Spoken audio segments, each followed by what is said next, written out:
Well, good evening, everyone. Thank you for having me. I hope everyone can hear me. How to respond to a lot of this.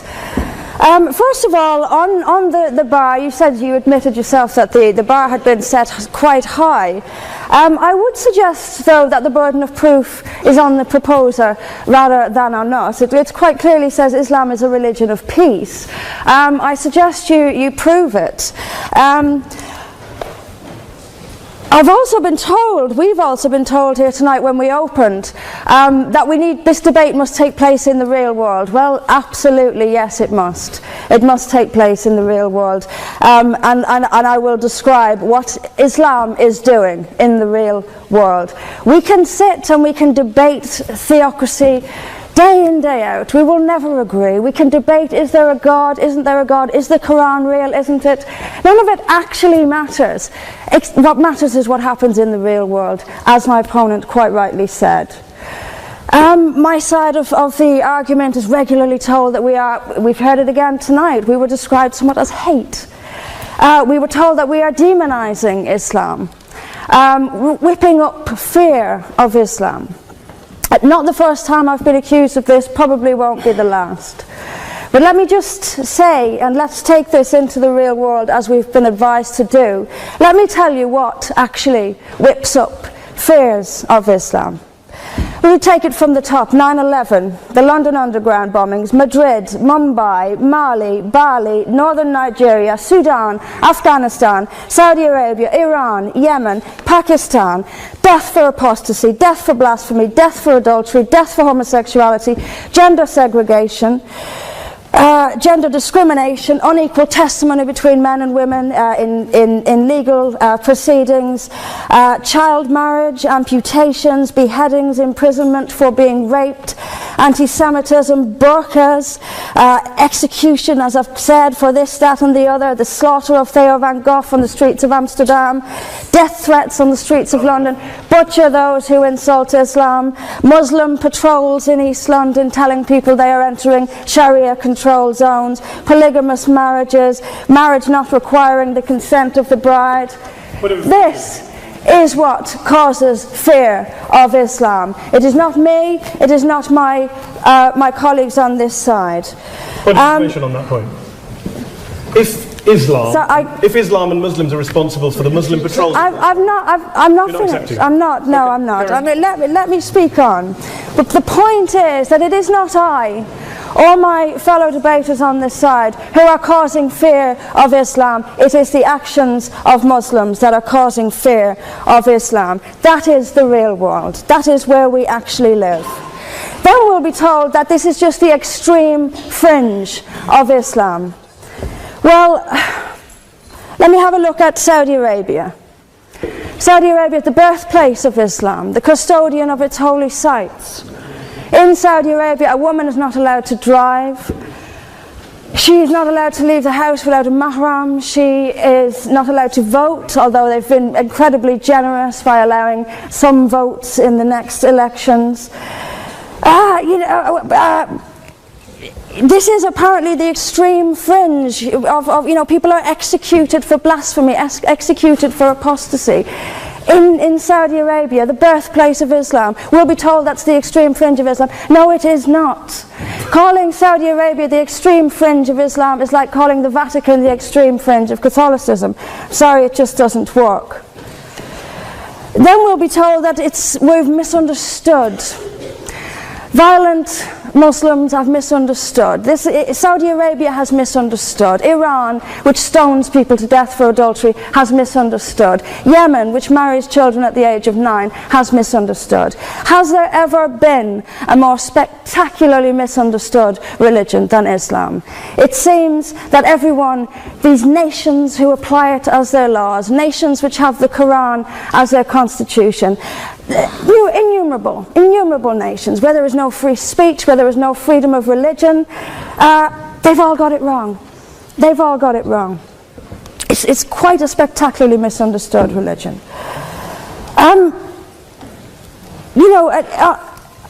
There's just so much. I'm constantly told as well that I need to respect Islam. I'm never quite given a good enough reason why. I am under no greater obligation to respect Islam than I am any other beliefs. I'm under no more obligation to respect a woman oppressed in the name of Islam than if she is oppressed by the BNP or anyone else.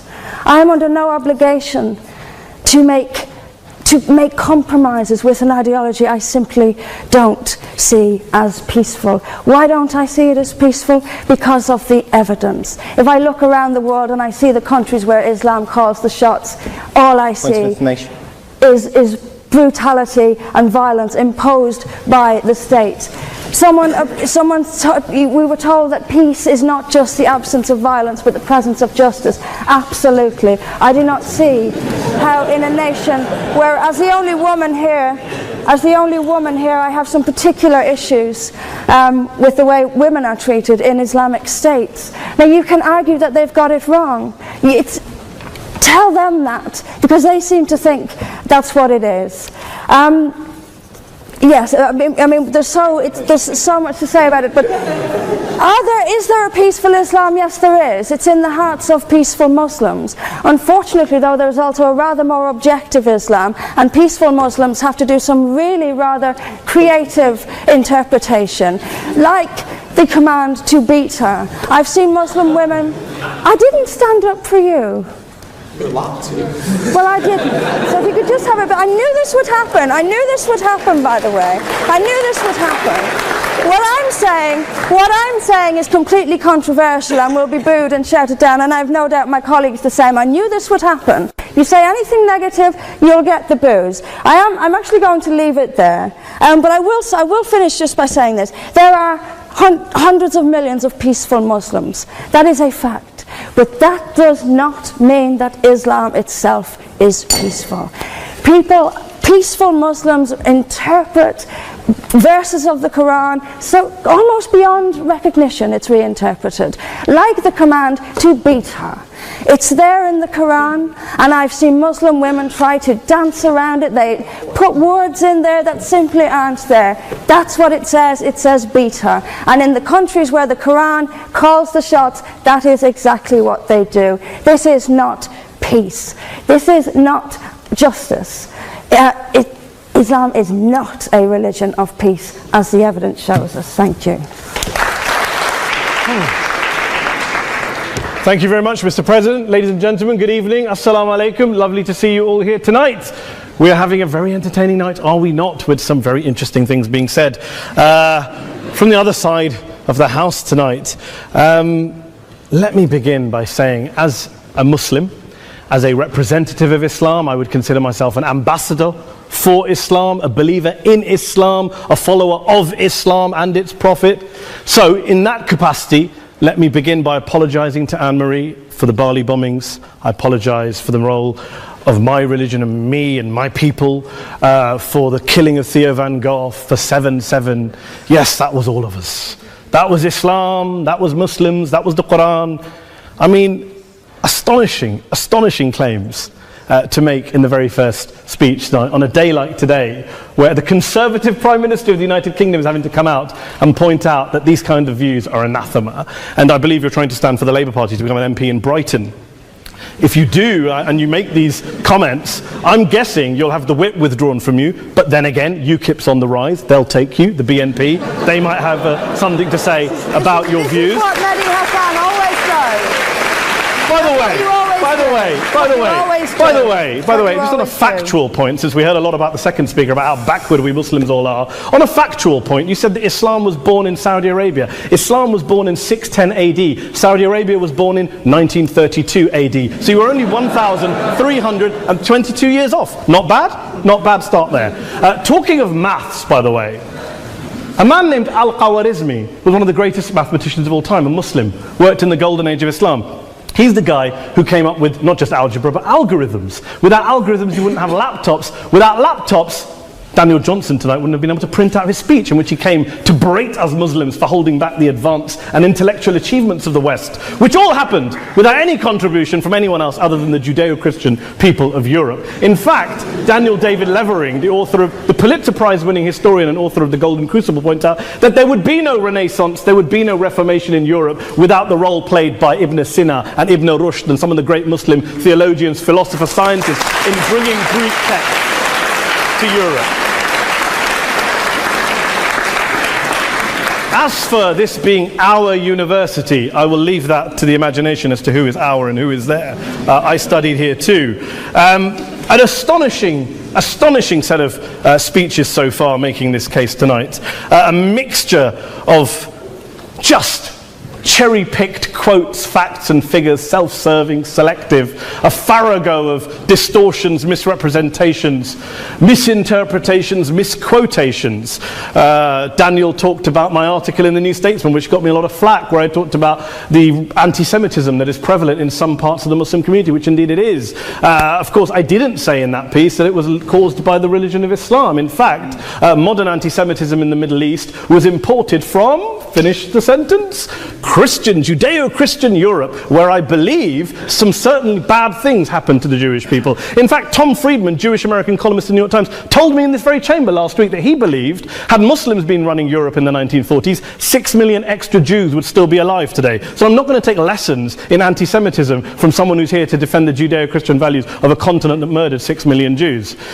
Moving swiftly on. Yes. Absolutely. Well, I'm about to make that point. No, I'm about to make that point. You're right. I agree with you. I agree with you 110%. That is my point. I don't think Europe is evil or bad. I'm a very proud European. I don't want to judge Europe on that basis, but if we're going to play this gutter game where we pull out the Bali bombing and we pull out examples of anti-Semitism in the Islamic community, then of course I'm going to come back and say, well, hold on. I mean, look, let's be very clear. Daniel here was a last-minute replacement for Douglas Murray, who had to pull out. And Douglas and I have a well-documented differences, but to be fair to Douglas, as to be fair to Anne-Marie and to Peter, atheists. Atheists see all religions as evil, violent, threatening. What the problem I have with Daniel's speech is that Daniel comes here to write this robust defense of Christianity, forgetting that his fellow Christians, people who said they were acting in the name of Jesus, gave us the Crusades, the Spanish Inquisition, the anti-Jewish pogroms, European colonialism in Africa and Asia, the Lord's Resistance Army in Uganda, not to mention countless arson and bomb attacks on abortion clinics in the United States of America to this very day. I would like a little bit of humility from Daniel first before he begins lecturing other communities and other faiths on violence, terror and intolerance. But, no thank you. Some water. But I would say this, to address the gentleman's very valid point here, I'm not going to play that game. I don't actually believe that Christianity is a religion of violence and hate because of what the LRA does in Uganda or what Crusaders did to Jews and Muslims in Jerusalem when they took back the city in the 12th or 13th or whatever century it was. I believe that Christianity, like Islam, like pretty much every mainstream religion, is based on love and compassion and faith. I do follow a religion in which 113 out of the 114 chapters of the Quran begins by introducing the God of Islam as a God of mercy and compassion. I would not have it any other way. I don't follow a religion which introduces my God to me as a God of war, as some kind of Greek God of wrath, as a God of hate and injustice. Not at all. As Adam pointed out, you go through the Quran and you see the mercy and the love and the justice. And yes, you have verses that refer to warfare and violence. Of course it does. This is not a motion about pacifism. I'm not here to argue that Islam is a pacifistic faith. It is not. Islam allows military action, violence in certain limited contexts. And yes, a minority of Muslims do take it out of that context. But is it religious? We talked about Woolwich. Daniel and Anne-Marie have suggested that it's definitely religion that's behind all of this. Well, actually, what I find so amusing tonight is we're having a debate about Islam, and the opposition tonight have come forward. We have a graduate in law, a graduate in modern history, a graduate in chemistry, and you know, I admire all of their intellects and their abilities, but we don't have anyone who's actually an expert on Islam, a scholar of Islam, a historian of Islam, a speaker of Arabic, even a terrorism expert or a security expert or a pollster, let alone to talk about what Muslims believe or think. Instead, we have people coming here, putting forward these views, putting forward these sweeping opinions. Listen to Professor Robert Pape of the University of Chicago, one of America's leading terrorism experts, experts who, unlike our esteemed opposition tonight, studied every single case of suicide terrorism between 1980 and 2005, 315 cases in total. And he concluded, and I quote, "There is little connection between suicide terrorism and Islamic fundamentalism or any of the world's religions. Rather, what nearly all suicide terrorist attacks have in common is a specific secular and strategic goal to compel modern democracies to withdraw military forces from territory that the terrorists consider to be their homeland." And the irony is, when we talk about terrorism, the irony is that the opposition and the Muslim terrorists, the Al-Qaeda types, actually have one thing in common. Because they both believe that Islam is a warlike, violent religion. They both agree on that. They have everything in common. Osama bin Laden would be nodding along to everything he's heard tonight from the opposition side. He agrees with them. The problem is that mainstream Muslims don't. The majority of Muslims around the world don't.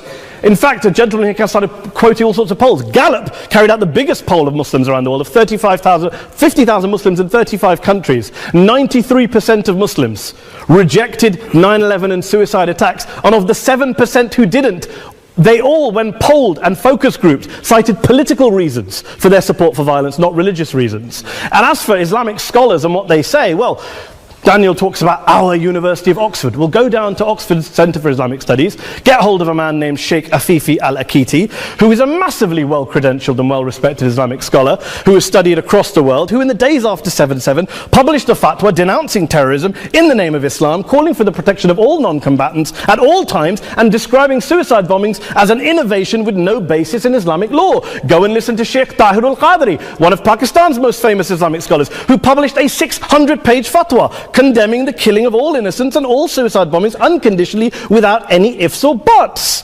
There's nothing new here. This is mainstream Islam, mainstream scholarship, which has said this for years. You don't go out and kill people willy-nilly in the high street or anywhere else, on a bus or a mall, based on verses of the Quran that you cherry-pick without any context, any understanding, any interpretation, or any commentary. Point of information. Please. What about stoning of women, for example, in such Well, it doesn't happen apparently. I didn't say it doesn't happen at all. I never said it didn't happen. I don't blame Islam. Yes, it's a very good point. And a lot of us are campaigning against that. And we're campaigning against it in the name of Islam. We're campaigning against it in the name of various interpretations of Islam. Anne-Marie comes and scares us with her talk of Sharia law. I would like to see the book of Sharia law. It doesn't exist. People argue over what Sharia law is.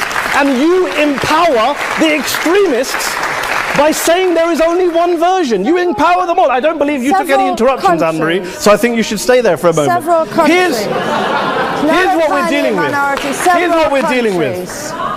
I took your point. Here we are dealing with a 1400-year-old global religion, followed by 1.6 billion people in every corner of the world, a quarter of humanity, of all backgrounds, cultures, ethnicities. And yet the opposition tonight wants to generalize, stereotype, smear in order to desperately win this debate. And here's my question, if we're going to generalize and smear. If, okay, people say yesterday's bombers, and we've got to be careful, there's a trial going on, were yesterday's attackers, motivated by Islam? Big debate. I don't believe they were. Let's say they were. Let's say Faisal Shahzad, the Times Square bomber, was motivated by Islam. Let's assume, for sake of argument, that Richard Reeves, the shoe bomber, was motivated by Islam. If Islam is responsible for these killings, if Islam is what is motivating these people, and Islam is therefore not a religion of peace, a religion of war, then ask yourself this question: why aren't the rest of us doing it? Why is it such a tiny minority of Muslims are interpreting their religion in the way that the opposition claim they are? Let's assume there are 16,000 suicide bombers in the world. There aren't. Let's assume there are for the sake of argument. That's 0.001% of the Muslim population globally. What about the other 99.99% of Muslims who the opposition tonight either ignore or smear? The reality is that the rest of us aren't blowing ourselves up tonight. The reality is that the opposition came here tonight not worried about the fact that me and Adam might pull open our jackets and blow ourselves up tonight because we're followers of a warlike warrior religion which wants to take over Europe and Daniel's university. The issue is this.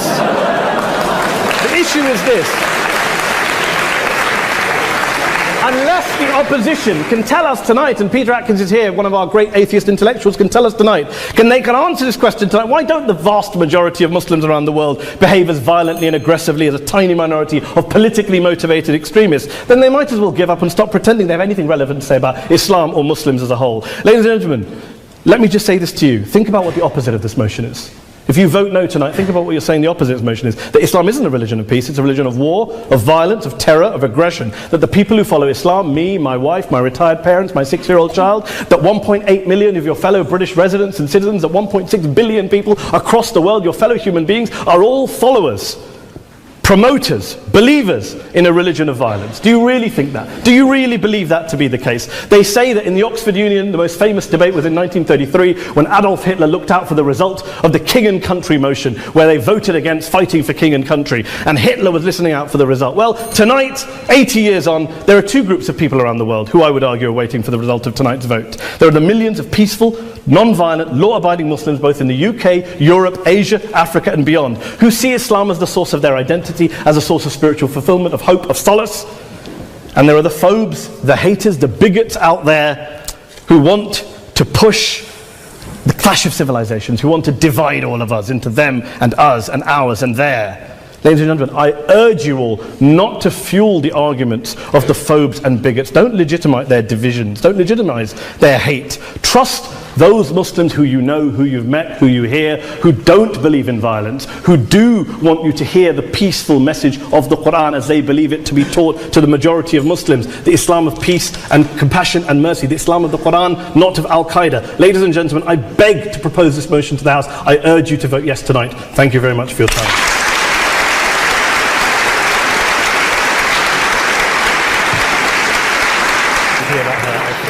In it, as good men will find anywhere.